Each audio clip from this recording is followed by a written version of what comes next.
So we must learn to distinguish between states and the individuals who pass through these states. These states are eternal. They are forever. You are an immortal being, and you move through states. The states remain permanent forever. You pass on.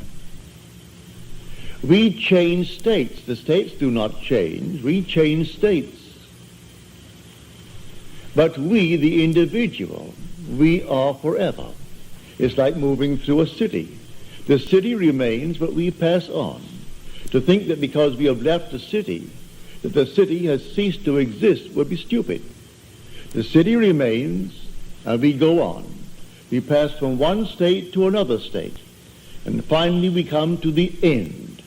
That end is described in Scripture as Jesus. But that's a state. You are the immortal being passing through states. And when you come to the very end, you are in that state. It was predetermined. It was shown all of us before we started. Shown us in the state called Abraham. We saw it all in detail. And if we entered it reluctantly or not, who knows? Paul tells us that we were made subject unto futility, not willingly, but by the will of him who subjected us in hope. And the hope was that we would obtain the glorious liberty of the sons of God.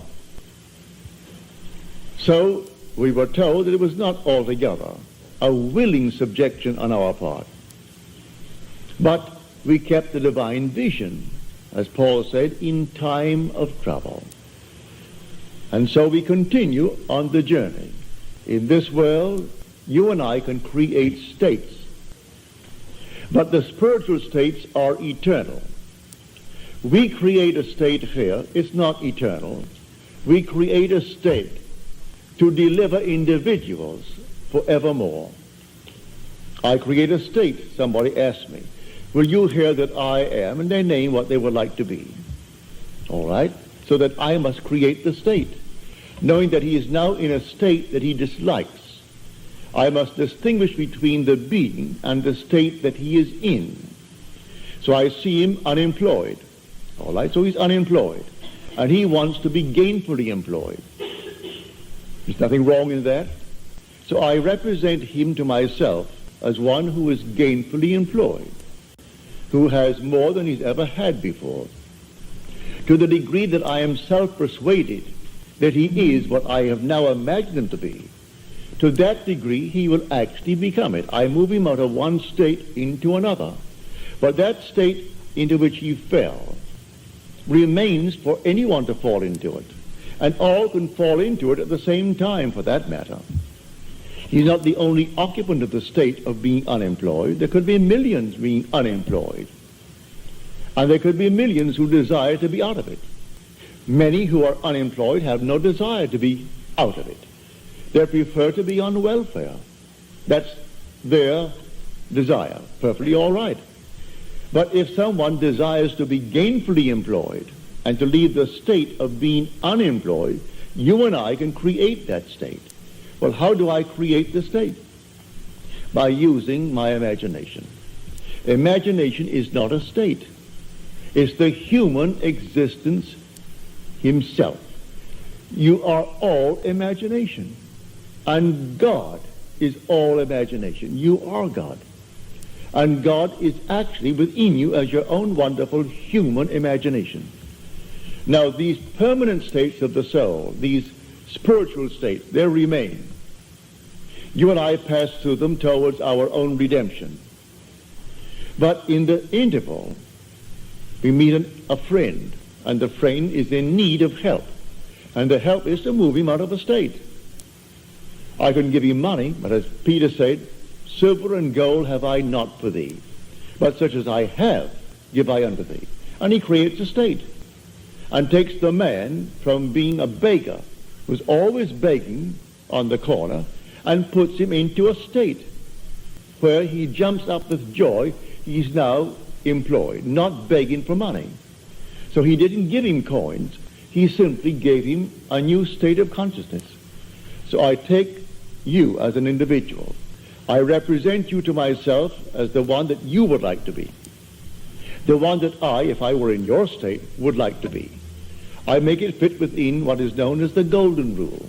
I do unto others as I would have them do unto me. If I were in that state, would I like to be in some better state? Certainly. Well, then, do it to another. And so if he asks it of you, you simply represent him to yourself as being gainfully employed, or if he's unwell, as being well, or if he wants to be married and he can't find the proper mate, then in your mind's eye, you assume that he has found the proper mate. Whatever it is that is a normal, natural request that is not in conflict with your own moral, ethical code. And you create a state. This state, then you lift your individual into that state. Well, how do I do it? I carry on a conversation mentally with that friend from the basis that he is in that state. He tells me how happy he is with his new job and how much he's making.